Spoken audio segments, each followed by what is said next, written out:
Good afternoon. Anne is a fresh college grad in the Seattle area. She just finished a tough 4-year business course, so now she's excited to look for companies and apply somewhere where she can make an impact, somewhere she can grow. So she hears about a company in the area that's receiving a lot of good publicity. It's getting a lot of applicants, especially. She checks out the pay, and it's amazing. Now, to her dismay, that company, Gravity Payments, is a credit card company. Good afternoon. I'm Marco. I'm, I'm Paul. I'm Richard. And we're Team Ateneo. We're here today to talk to you about Gravity Payments. Now, Gravity Payments is an interesting company. Internally, their minimum wage is 70,000 US dollars. But as I said, at the end of the day, they're still a credit card company. So, in the long term, will their employees still want to stay there when their friends in other companies are getting paid the same amount? What about the senior employees who are not affected by this raise of minimum wage in the first place? What about them? Thus leading the main problem of Gravity Payments currently to be what is the best way to motivate their employees, all of them, both the new ones and the senior employees, in a way that is fair and that is sustainable in the long term. So let's take a quick look at the company using a SWOT analysis. Now, strengths of the company includes that it has good publicity from the bold move done by the owner, thus leading them to an increased customer base. Weaknesses include that because of this, there are those who are uncommitted, especially new hires who might just be in it for the money, for a quick buck. Now, opportunities include that there is potential employee interest that is on the rise. So, because they got 4,000 applicants right after the announcement, there is really a fresh batch of talent that is waiting to work for the company. And finally, threats include that their customers, specifically small business owners, are threatening to leave and no longer avail of the services of Gravity Payments due to the potentially higher prices. Now, we will address these by first of all using the customers that are increased to improve our brand image, sustaining them by maintaining goodwill and improving our brand reputation. Secondly, we will establish a company culture that will make sure that our employees aren't just in it for the money. Our opportunity will be addressed by hiring interns or trainees, which will serve as their stepping stone in working for the company before they become full-fledged regular employees. And finally, the threat will be addressed by preventing the raising of fees to maintain the services of these small business owners. All in all, we believe that this strategy, which we like to call the 3S, or sustain, support, and seize strategy, which will sustain the employee advantage, which we started by increasing the minimum wage, and we will sustain it using other non-monetary means. We will support company activities in the long run to continue this growth, and finally, in the future, we will seize new markets, securing Gravity Payments' hold and legacy. All in all, this 3S strategy will lead the company to become fun, innovative, and challenging. Now, here for the specifics of the analysis of the strategy, we have Pat. Thank you, Marco. So, as Marco has mentioned, the main problem really is what is the best way to motivate our employees in a way that's fair, happy, that makes them happy, and it's long-term or sustainable for the company. So, we first have to take a look at who are our key stakeholders in the company. We have our employees in the senior management level, and the lower management level, and our new hires. Then we also have our customers. These are our individual clients and our business clients, or small business clients. So the first thing we really have to look at, or the main problem of the company, is how to compensate their employees or motivate their employees. We came up with different strategies that they could use and rated these strategies according to 4 factors, with the highest rating being 4 and the lowest being 1. So some of the strategies that we decided to analyze, first of all, is what they currently did, which is to raise the minimum wage of our employees. The second is to give bonuses or performance bonuses to the employees. Third is to have a non-monetary basis of benefits, such as creating a culture or giving them training as a way to compensate them. And the last is to give them a stock option. These 4 strategies were analyzed or rated through 4 factors. The first being the sustainability, or how sustainable such a strategy would be for the company. Second is the motivation or the impact. Will the employees really be motivated to work for the company, to stay with the company? Third is the resources. Do we have the capabilities to put into effect this type of strategy. And lastly is a company growth. Will this type of strategy lead to the employees working for the future growth of the company?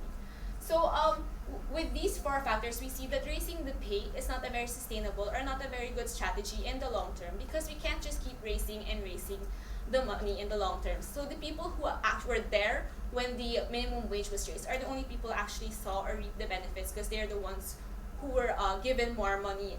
The new hires coming in will be given that base pay already, and they will not see the benefits of such a strategy towards them. So we really see that through this analysis, the non-monetary or the cultural training way of benefiting our employees is the best option, mainly because it's very sustainable, as it's not based on money. Lastly, a second end is that it's not based on money for the employees, so the effect for them or the motivation is stronger, because they won't be working as like machines for the company, only in it for the money, but they're actually there to grow the company. But then we recognize that having non-monetary benefits is not enough, as you still need something tangible for the employees to work for. So that's why we decided to also include the stock options as a way to give them tangible benefits. So we move on to the next decision point.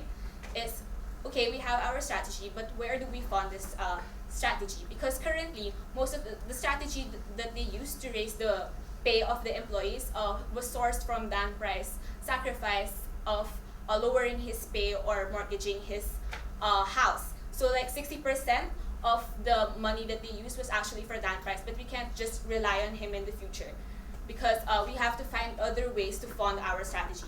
So we came up with 3 different strategies. First is to ask for government assistance. Second is to have some sort of company workforce management to mitigate our costs with all of these efforts. And the third is to use our profits to fund our HR efforts. And again, we rated these 3 strategies with 3 factors. First is the feasibility. Second is how sustainable, again, it is for the company. And third is how will it impact the growth of the company. And with that, the company workforce management shows to be the best strategy. First, because government assistance is not very feasible given the size of the company and not very reliable. And the profit is not a very good way to fund a strategy, because you need the profits in order to grow the company in other ways. So lastly, in terms of expansion, what can we do? There are 2 ways to look at expansion. One is the expansion of our workforce, our employees, which is the main focus of the strategy. One way is to have offshore sourcing of our employees, or local sourcing, such as having BPOs. But then we saw that this is not very much in line with the culture that we want to create for the company. So one thing that we can do is actually have internships to reap the benefits of low cost employee, but not using BPOs. So through our internships, we'll be able to cut down costs of employee management. But then in terms of the business itself, we do recognize that there is the possibility in the future of going offshore, but not as a business, but not to outsource our some parts of our operations, but rather to bring our business to that company itself. So all in all, what does this strategy, the non-monetary strategy, the stock and the internships, all of the things that we have decided to take upon, impact the key stakeholders that I have mentioned a while ago? So first, the senior management, they have, since they're senior management, they have higher stock options. They're also given more projects, as they will be in charge of project teams of the internships, which Paul will mention later during our implementation. For our low management workers, we have increased culture of growth with the culture that we want to instigate in the company, and of course the happiness that comes with this fun, innovative, and challenging culture that we want to take into effect. Lastly, for our new hires, we want to give them this thinking that experience is a lot better than monetary, or see the value in the experience rather than just being paid monetary benefits. And then for our external, we have our business customers. The consumers will have a greater service and trust for us, and our businesses won't have the risk of higher fees, as we are not considering raising the pay further in the future. So to tell us more about the implementation points, we have Paul. Thank you, Pat. So with the courses of actions we have analyzed, our team came up with our breakthrough strategy, which is the triple S strategy, which is first, sustaining our employee advantage. Second, supporting our company efforts. And third, seizing new markets. So let's move on to our first phase, sustaining our employee advantage. For this first phase, we have 2 action points. First is establishing a company culture, which is in line with what Pat said about motivating our employees. And second action point is about growing our company, which is in line with Pat's action point about where to fund our efforts. So for the first action point, establishing a company culture, we want to create a company that's fun, innovative, and challenging. So we want, for example, Jen to go to the company not just because she wants to receive pays or salary, but because she actually wants to go to the company. So imagine Jen wakes up, she's excited to go to the company because she wants to meet her friends. She's excited because she wants to innovate new things for the company. And she's excited to go to the company because she's challenged, because she creates an impact for the company. So this action point is reinforced by 3 specific activities. Well, first is we'll be creating new activities for the company. Specifically, we will have training programs for our employees where they get to have more modules on how they can do their job better. And we can also employ our senior managers to handle specific teams of employees so that they can have a more hands-on experience about doing the company's processes. So in that way, we get both ends, empowering the employees, and we also empower the higher level senior managers to work well with teams and also have greater responsibilities. So in terms of the second one, the office design, aside from reinvigorating our activities, we also want to have a more innovative office design, which is in line with our branding, which is fun, innovative, and challenging. So we can have certain things in our office, such as, for example, resting pods or cubicles, where the teams with their senior managers can meet together to brainstorm their ideas and think of new ways that they could benefit in the company. And the third thing we're going to do in this phase is stock options. So after having established our company culture to our new activities, after having created a new innovative office design, they will be encouraged through stock options wherein they will be rewarded with, for example, the team of the month or the employee of the month with better stock options or more bonuses for their team. So the second action point is growing the company. So with what we have done in our first action point, we believe that our employees will be more productive than our competitors. And we call this 1:2. One of our employees is equal to 2 of our competitors' employees, which means that we will be more productive than them, which means that we are able to produce more than them with what we are paying currently for them. And secondly, we will also be increasing our publicity. Right now, we are already the first mover advantage of the company who first raised pays among our competitors. But not only that, we will be also the first company who's fun, innovative, and challenging. And this will put us in certain advertisements such as Forbes top 500 companies employees want to work in. So moving on, we move on to our phase 2, or supporting our company efforts, which we have done in the first phase of our implementation strategy. So for these 2 phases, we have 2 action points. First is having internships, and second is more on customer acceptance. So for the first action point, internships, we will be standardizing our hiring, employing, and training strategies. So currently, the company is receiving a lot of resumes, around 4,000, but we want to only get the best of these people. So to be able to get the best of these people, we will first screen them, include our teams and the senior managers to be able to interview them, so we ensure that the senior managers and the teams are empowered to have a say to who or how many interns we employ. And after which we will train them, they'll get to be exposed to senior managers and team working together on specific projects. So they get to experience not only what we do in the company, but also what is our culture. And secondly, it's a 2-way process. Since we will be getting interns, we will not only be choosing among them who is our best, who among them is most fit in our culture to produce outputs, but they will be also choosing us. So you choose us, and we also choose you.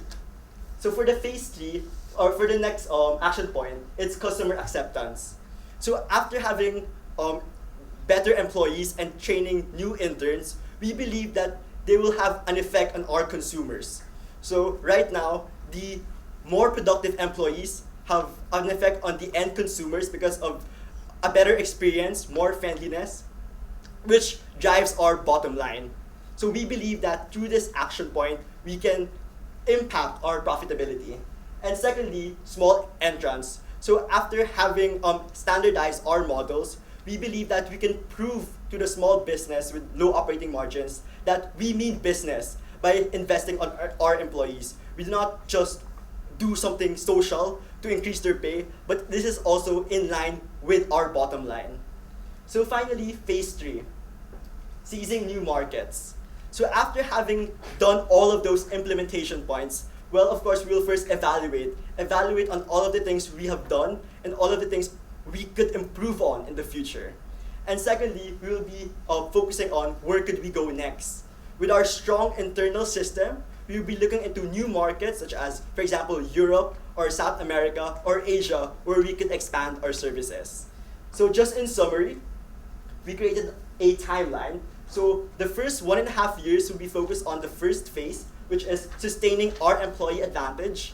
And the next year, we will be focusing on supporting our company efforts through internships and also through showing our customers our bottom line. And our last phase is seizing new markets, evaluating and asking where could we go next. So to see the financial impact of this strategy, we have Richard. Thank you, Paul. So, given what Paul has said regarding our details of their implementation strategy, what exactly are the profit impacts of the strategy? So we look at two sides, the cost and the revenues. First, we have the cost. A significant cost that we're incurring is really the renovation and redesigning of our office space in order to really translate that culture of fun, innovative, and challenging. And we allot around $750,000 for this, given that we estimated around $780,000 of the company remains from the profit. At the same time, company activities is estimated around $200,000, and internships, given that we're giving allowances, transport and meal allowances to our interns, will be around $150,000 per year. Given that, we also have the revenue side. So how does the triple S strategy affect the revenues? Well, one, we're increasing the productivity of our employees. We're increasing output, and at the same time, we're decreasing the unproductive hours that our employees are working. We're also increasing our customer capacity by providing more interns and really diminishing the cost of the workforce. So we plan to at least maintain 50% of 50% increase in new customers. Given that with the publicity of increasing the wages to 70,000, there was an increase of 75%. So with that, we expect the profit to decrease at the first 2 years, given that we're really spending for our people, for training and developing our people. And at the same time, we expect this to peak around the 3rd year of our implementation strategy, where we will see the returns of our investments. And at the same time, it will plateau on year 4 and year 5 as the strategy really slows down. So we also performed a risk assessment and mitigation. So one big risk would be Dan Price stepping down, and because a big bulk of the payment of the employees is coming from him, we see that this impact is high. And so given that, our strategy really has emphasis on workforce management. We're really putting down costs and at the same time really screening the people so that they fit to our company. At the same time, they provide us with the output we require. At the same time, with any HR case, there's really cultural resistance. The attractiveness of our internships and the attractiveness of staying with the company. So this is a high probability and high impact, and we see a mitigation effort of structured programs, of career developments, really telling them that we're really serious about this. And the third would be receptiveness to non-monetary compensation, where we use our stock options as supplement. So at the end of the day, we want Gravity Payments to be a company that is fun, innovative, and challenging. Because for our employees, we're not just going to make them rich. We're here to enrich them. Thank you, and we now open the floor to questions. Okay. Thank you very much for the presentation. I understand the importance of building a team that would deliver value. But most important of all, in my view, is that you need to have a business model that would capture value in the first place. So it seems to me that a lot of emphasis has been put on enriching the team so as to enrich the company. I'm just wondering, about the various key activities that the company do in the next couple of years, would it be good enough to ensure that it would not go into liquidation or then it step down, etc., etc.? What are your comments on that? So thank you for that question. In order to address that, I think it's really we actually made a balanced scorecard in order to assess, to give you a snapshot of how the cause and the effect of our strategy is. So right now we're really focusing on enriching. You're right. We're focused on creating that team within the company. So we put that in the learning and growth, so training, which will at the same at another step, it will improve our internal processes, our productivity, how we interact with our clients, and at the same time capitalizing on this publicity in order to get more clients. So the training that we're actually putting into our employees will actually pay off not only in how they interact with their clients, but at the same time how replicable our business model is to other countries, to other markets. So if we have good people, we can bring those good people anywhere, we can make good people anywhere, and we can bring our business anywhere. And with that, we see that customers will really see that brand of service and trust from Gravity Payments, and therefore it will increase revenues, it will increase our bottom line. Okay, and how about that you in the implementation timeline, the team emphasized on building the employees first, the employee advantage, and then the company's customers, and finally seizing the new markets, right? Have you any thought been given that these key essential activities or this strategy would be implemented in concert, or at the same time? And if would it be better? And if so, what would be the cost-benefit analysis if the gravity is to go? I know you did not you rule that out. I'm just wondering whether this is a possibility. Yes.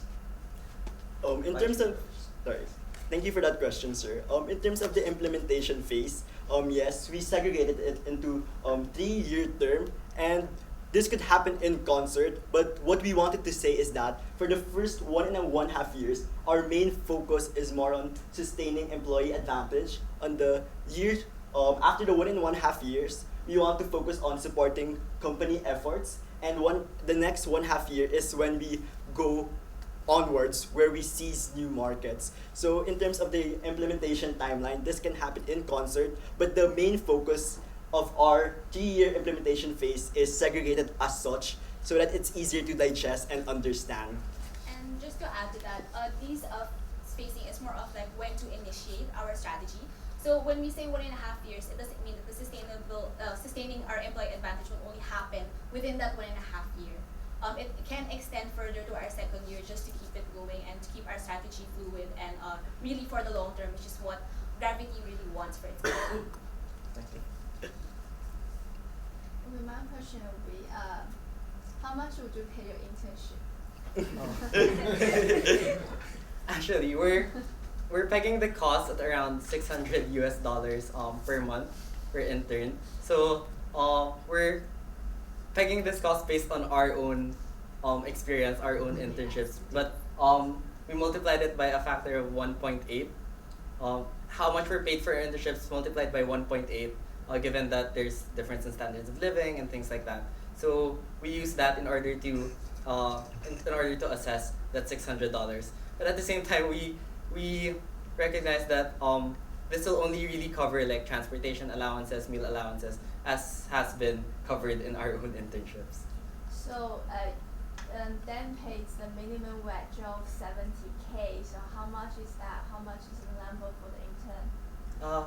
Because what we really wanted to do was be able to increase our workforce and at the same time also hit 2 birds with 1 stone. One, we're increasing our workforce. Another is we're screening the people that will eventually come into our company. So we saw that an internship program would actually be really beneficial for the company in those 2 terms. So we're increasing our workforce at really low cost, but then at the same time we're giving them the opportunity to be part of this company that will give you a starting salary of $70,000. Okay. So how long is that internship? What's the length? Like how many? So half a year, 1 year? How long do you plan to do that? we expect the internship programs to actually be sustaining.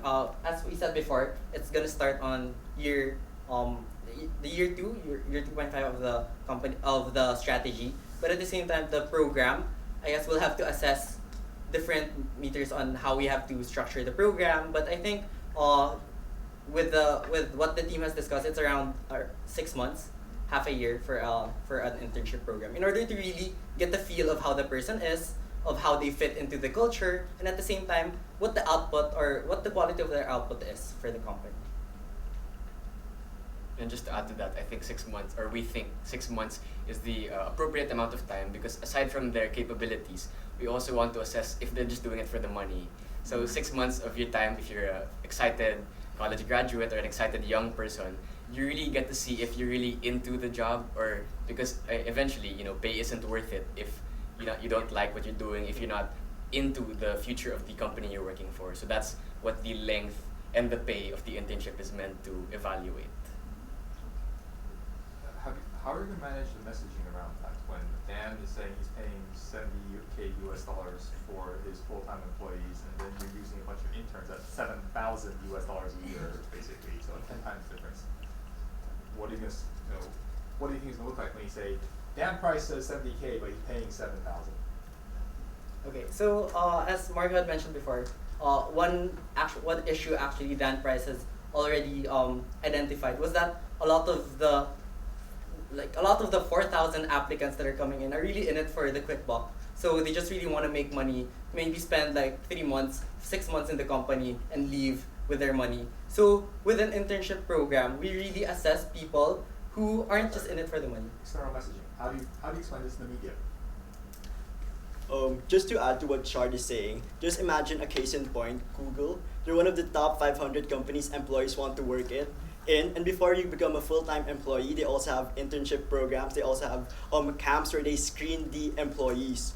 So we have a lot of applicants who's in it for the quick bucks, but we also have a lot of applicants who's in it for the long term, who's in it to be a full-time employee to receive the 70K, but at the same time to be part of this fun, innovative, and challenging culture. So this internship program is actually our way of getting the best among them, but at the same time training them, imparting them this kind of culture we have as a company. And it works both ways anyways. We choose you and you choose us. Just a point to note, that actually would be illegal in the US. You couldn't use interns as new business development, so you get sued for abusing minimum wage laws. What's the Seattle minimum wage? $15 exactly. So if you're using them to do work, you couldn't use them to do work. You'd have to pay them minimum wage. Okay. At least. Stock options. You mentioned stock options a few times. Once around senior management and once around your overall employee compensation. But sorry, I might have missed this. Did you provide any details about how this will work? Okay, so our stock options is one of the strategies, because we noticed that this whole non-monetary strategy, they should still have a tangible way or a tangible asset for them. Well, stock options are not very tangible, but they're liquefiable. So with the stock options, what we want to do is have it based on your position. So that's one measure. So the amount of stock that you have will be based on whether you're a low management worker, senior management worker, and others. But also, as Paul has mentioned in his implementation points, there's a possibility of being given stock bonuses based on your performance. How much stock? Where is the stock coming from?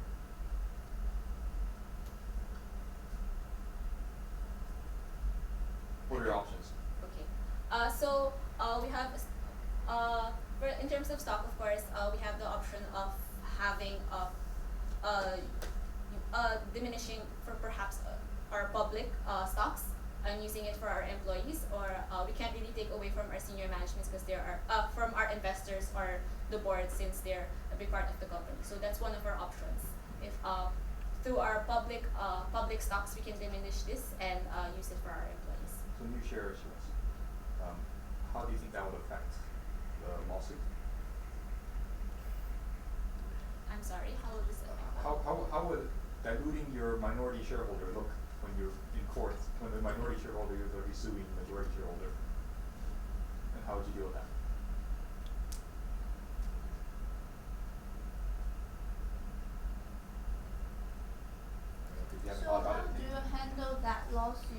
because his brother is suing them. Like this brother owns 30% of the company. He wants him to buy back all the shares.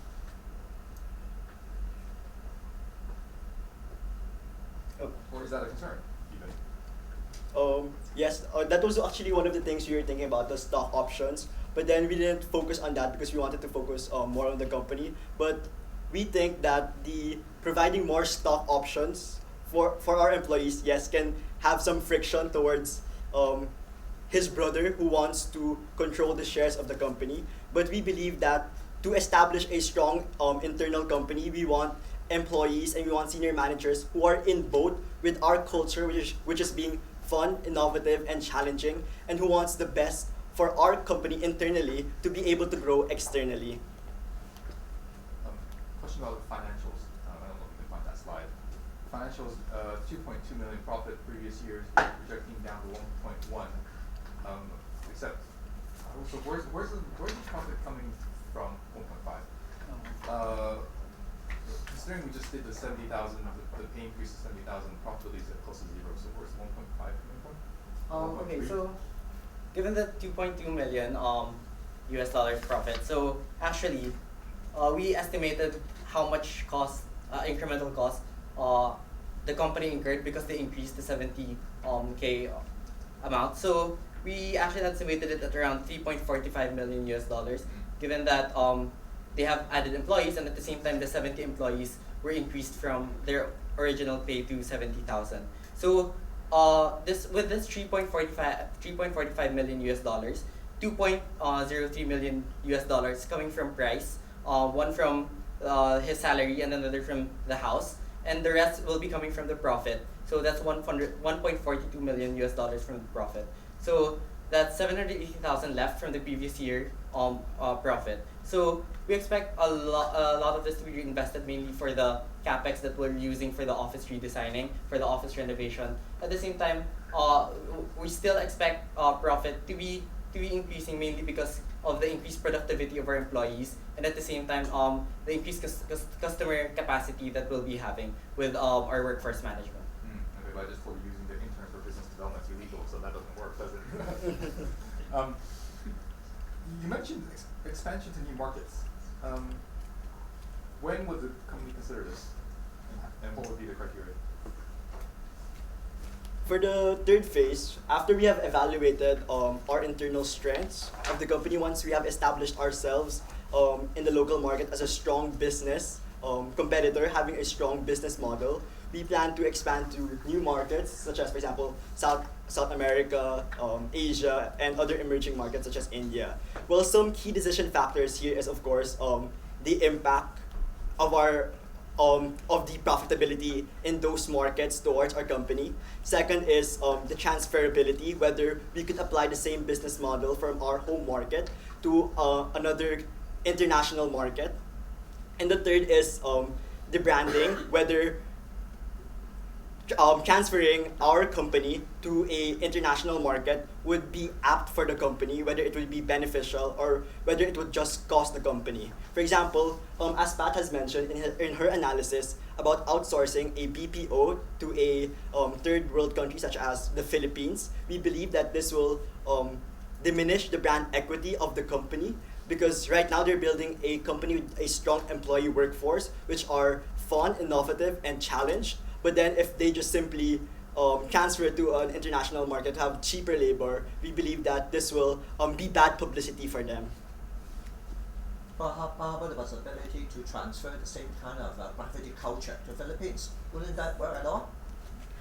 Yes, we actually thought of that. That's why when we talked about seizing new markets, we wanted to expand to foreign countries by actually creating subsidiaries with the same fun, innovative, and challenging culture. And for example, case in point, the Philippines, we believe that this is applicable and transferable because there's almost the same demographics. Thank you very much. And thank you, everybody.